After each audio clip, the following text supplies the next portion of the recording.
My name is Lawrence, and I am an addict. Lawrence. And I consider myself to be what they say a real addict, because I've been doing this for a long, long time.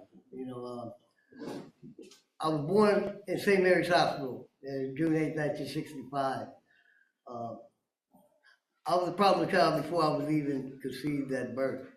I gave my mother hell while she was carrying me.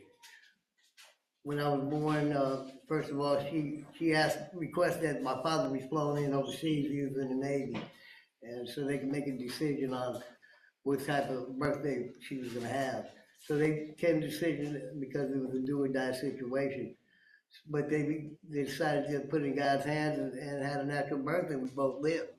Um, how that happened, I don't know, but it happened.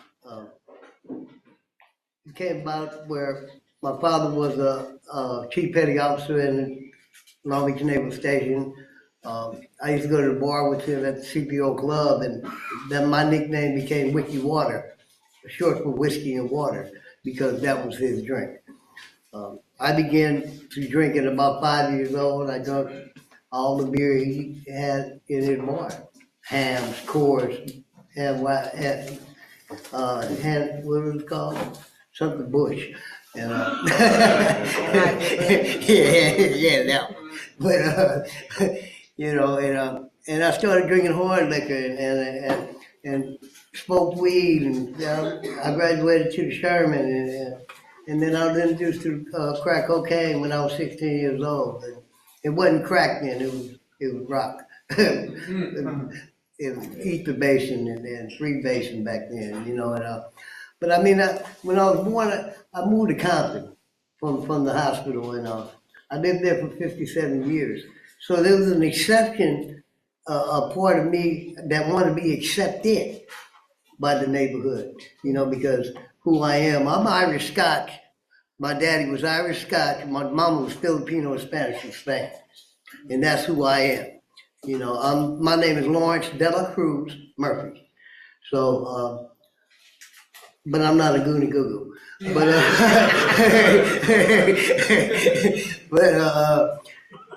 I feel good today. I used to live and live to use.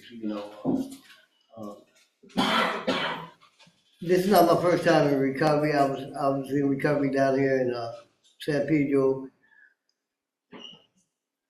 at the waterfront sober living. It don't exist no more. The owner of the house name was James Moses. And he was a good dude. I met him through an H&I panel. I was in Redgate at the time, and he was on the panel. And I was attracted to his story and all the gold he had on, because we used to walk around there like Mr. T, with all the gold on, and bless his heart, rest in peace, But I grew up wanting to be accepted, and by the neighborhood I grew up in. So I ended up stealing a lot as I was a kid, a lot of toys from downtown Compton, and giving them to my friends so I can be accepted by the neighborhood, and I became accepted. I ended up growing up becoming a Compton Crip from Spook Town, and then that's who I was, you know. I used to use and abuse everything and everybody. I used to spend my money. I used to spend my money, your money, and everybody else's money. If I didn't steal it. And I grew up. I'm the youngest of five. Two brothers, two sisters. I was supposed to be the one that was supposed to be looking up to them. I didn't. I looked down at them because I didn't care about them. I cared about me at the time, because I was a different type of person than they were, I was considered the black sheep of the family, and so I had to do what I had to do. I did play sports. I was an honor student in elementary, junior high school. When I hit high school, which was Compton High, it was all over. No more classes. I went through the front door at the bell and right back out the front door when class started. Boom, I'm going to the liquor store. Actually, I graduated from Sidewalk High, It wasn't, you know, and continued on. You know, it was a life beyond my wildest dreams.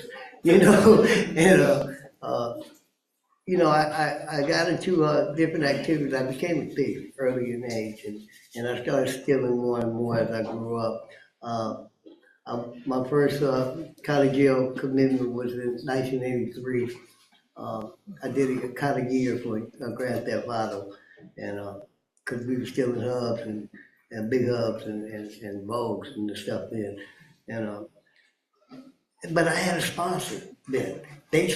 I had a sponsor to teach me how to do all that, you know. So when I was in Red Gate Memorial Hospital, I heard this guy sharing his experience, strength, and hope, and I was attracted to that. So I asked him, I need to go somewhere when I leave Red Gate. So I came here in San Pedro in 1995. My old clean date was 11/22/1995, and I became chairman of his house.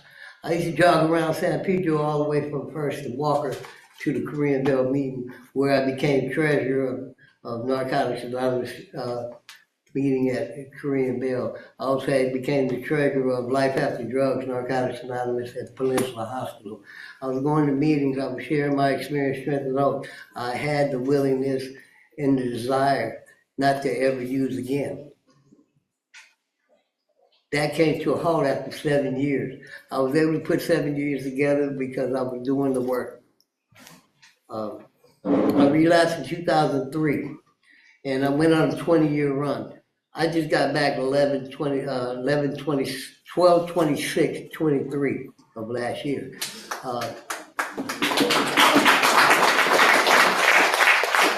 By grace, I'll be able to spit on the cake. We call it spitting on the cake, not blowing out the candle. I spit on the cake this year, 12/26/24.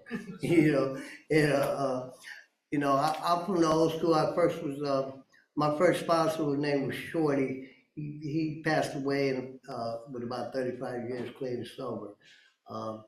You know, there's a lot of old, it's some couple of old timers around here that remember me from way back. You know, uh, and they still give me the the respect and that I had when I was around there at first, because I trust the road, you know, and me finding a relationship with the God of my own understanding that, and He loves me, and I must learn to love Him the way He loves me, you know, and that's what keeps me going, you know. This go around my last year, I put a declaration on my surrender that I would do the right thing. And on 11/20, on 12/26/2023, I stood in front of the wine gardens up at San Pedro, where I did my last 2 weeks of my run on the sidewalks down there. And I just couldn't take it no more. My bones was hurting and everything. I'm going on 60 years old, and I just can't take it no more. My bones cannot take it no more. And so I made the choice to go back into recovery, and the wine guard sent me to CCR, which is Central City Recovery down on Long Beach Avenue and 25th. I went in there willing to take all the suggestions that was given, go to all the groups, and do whatever it took. Go beyond anything that they asked me for, even go further. So I was cleaning up between meetings, between groups and lunchtime and all that. I was cleaning up, doing whatever it was that needed to be done around there. Today I work for them. I went from being a client to a staff member. You know, I'm I'm using the same restrooms as the staff members use. You know, and so it's all about growing around here because I was able to change. A lot of my thinking, a lot of my spirit, the spirit inside me had to change.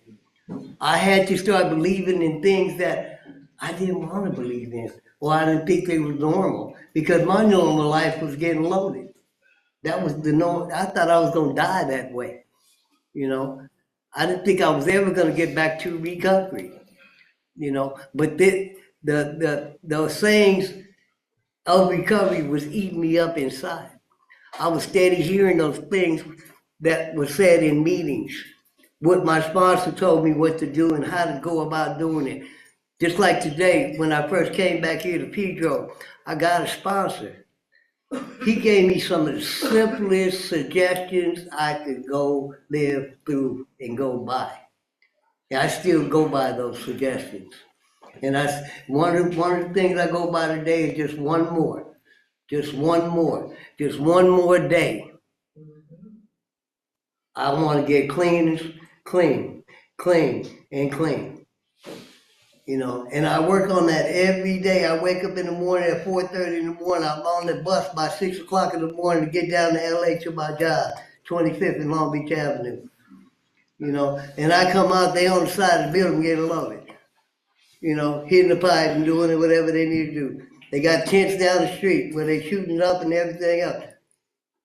Thank God the obsession has been lifted. Mm-hmm. See, God put me through a lot of shit in this world because he was willing to let me go through and get my own experience so I could find the strength to come back into these rooms and let you know that it's not about it. You know, this is not a race. Long as you stay in the race. You have to stay on the road. The pathway is what's happening. You know, that simple saying, easy does it. Keep it easy in your life. Don't try to put too much on your plate because that plate will get heavy. Don't pick up anybody else's bullshit because you're going to start stinking. Mm-hmm. You know, I had to work on a lot of shit in the inside. See, I had a relationship when I used to have a lot of relationships when I first came around in the 90s. That's why I haven't been in a relationship since I got in recovery this time. A woman can't fix me today. No offense. But I'm just saying, I tried all that. A woman gave me more headaches than ever. I had to let it go. They said let go, let God. You know, so I had to try that. And my declaration to my life today is not about destroying somebody else's life. See, my life today is not about holding somebody hostage because of my circumstances. See, I have to man up and stand up and be who I am today. The past is gone, you know, but I do keep it in front of me so I can always remember it. You know, I can honestly say that I didn't think this would ever come to the point where I finally left behind the past. People, places, and things, I'm through with that. I don't go to Compton no more. For what? Ain't nothing out there. I was in Volunteers of America in South Central Recovery. The counselors up there were sending people to certain places, you know. They'd end up coming back. I didn't have them make arrangements to go anywhere. I got on my telephone and called Fred Brown's and was speaking to Sunshine and a few others, intakers, and told them, yeah, I'm interested, I want to come back to Pedro, I'm all for this, I need this. I'm willing to go to any length. I even had to speak on, I used to be the secretary for Fred Brown's garage meeting on 14th Street back in the 90s, in the early 2000s. I know his daughters. I helped one of them move on 13th. Ooh, that was crazy. But anyway, that was back in the day. You know, I'm going to be 60 years old. I ain't got time for the BS no more. I'm through with all that. You know, and if you young around here, man, get what you can while you're young. You know, I done gave up four letters to the penitentiary, and I'm through with that. I done gave them about 25 years of my life. Getting loaded in there too. It's more drugs in there than it is out here. You know, I don't want to see no parts of that ever again in life. You know, if whatever 12-step program you feel comfortable in, go for it. You know, there's a difference between the big book of Alcoholics Anonymous and the basic text of Narcotics Anonymous in chapter 5, where it says, rarely have we seen a person fail in the Alcoholics Anonymous book, and in the basic text it says, never have we seen anybody fail. That's the only two things that's different. Rarely and never. But everything else is just the same. If you be an addict, like I know I am, that suffer from the disease of more, if something makes me feel good, I want more. Now I live by just one more day.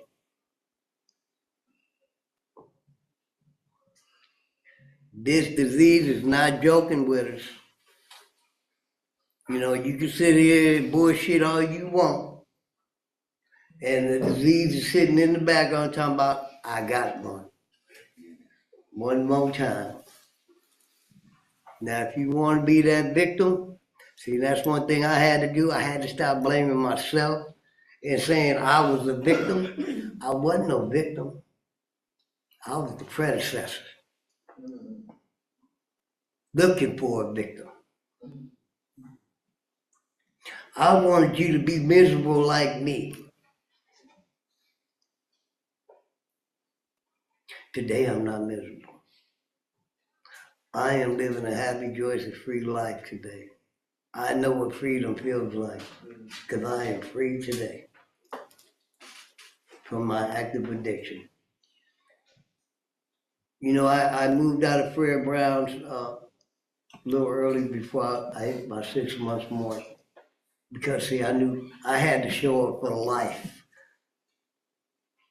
That saying life shows up, no, I had to show up for life. So every Saturday,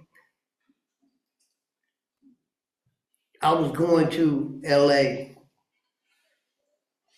to get a grip on what I really wanted to do. And I wanted to work for this recovery facility. And they wanted me to work for them too, you know. The director even asked me before I even left VOLA, please fill out an application, we want you on our team. So it was good to hear those things from, and the whole team is I mean, we have potluck, and you know, we all get together and we have a good time together. And all the clients in there, it's about 100 clients, and I feel the energy that they bring to me as soon as I pull my bike in, you know, in the gate. Hey, Lawrence, you know, I feel the love. I feel the wanting, the pleasure of them wanting me to be there. And it's a good feeling, you know. I'm grateful that I'm able to be part of something today. You know, I'm grateful I'm able to not be a liability for someone else's wrongdoings.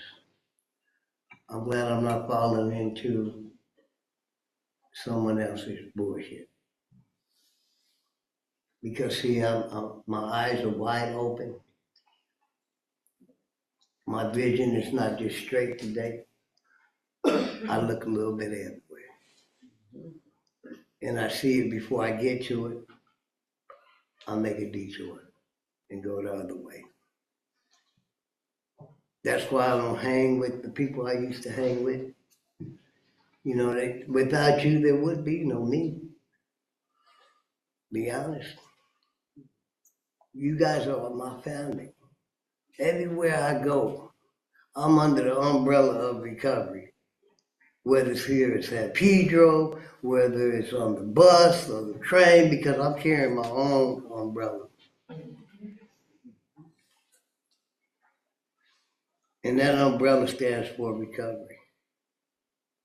You know, you and I are no different.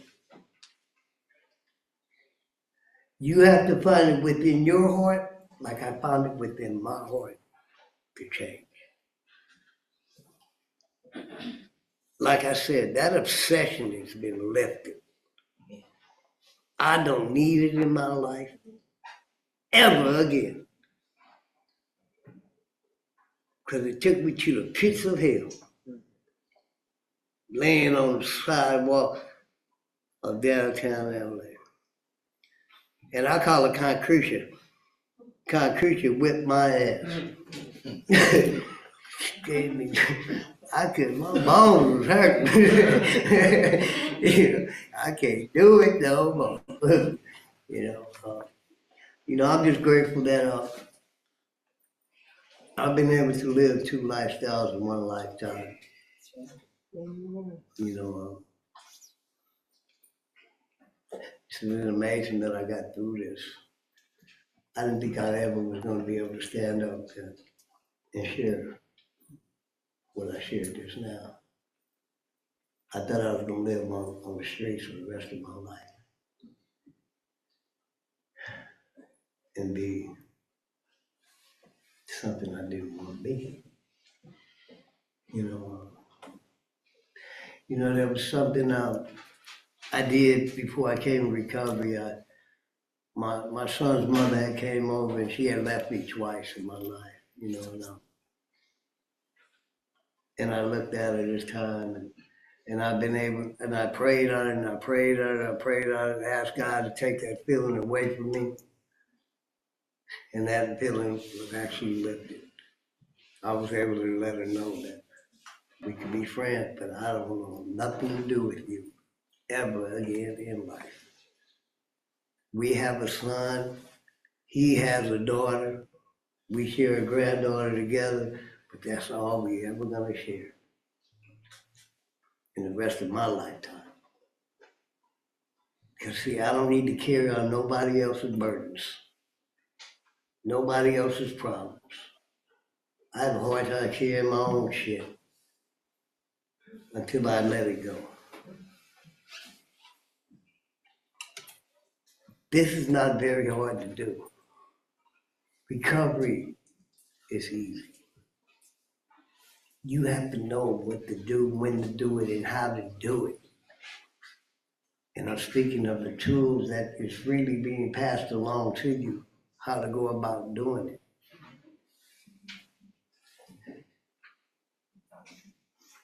I love recovery today. Just for today. My life will be on recovery. Every morning I wake up, I say that third step prayer. Take my will in my life, guide me in my recovery, show me how to live clean. And that guides me before I even walk out that door. And it be cold in the morning at 4:30, 5 in the morning, it be chill ass. And and I walk out there of Harbor and Harbor and PCA, and I see myself out there, because it's still going on. People still running around with no shirts on at 4:30 in the morning. Are you crazy? It's cold. There's all outdoors out there.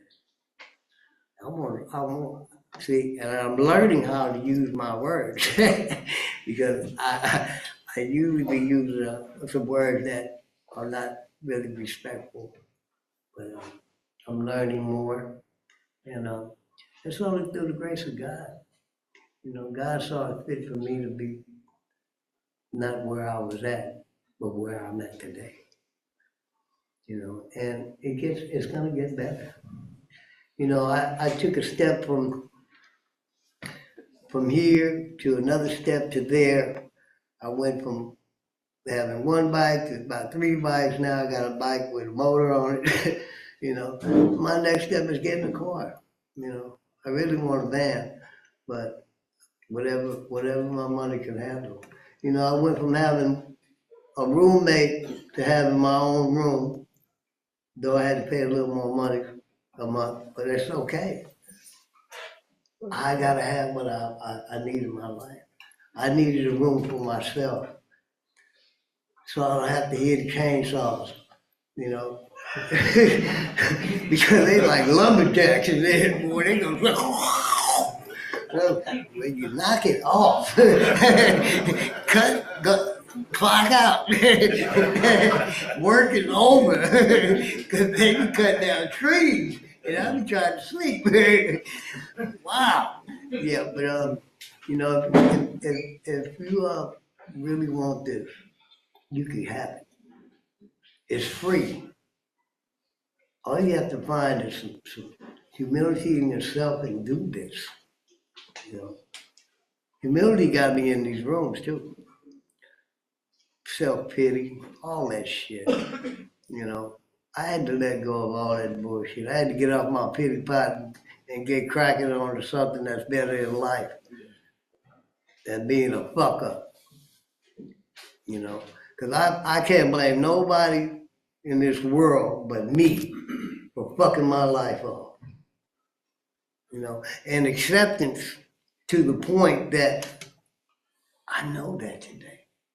And see, that's what opens up more avenues for me to travel down and find something new in life that's gonna help me be a better person, to become that productive citizen of society.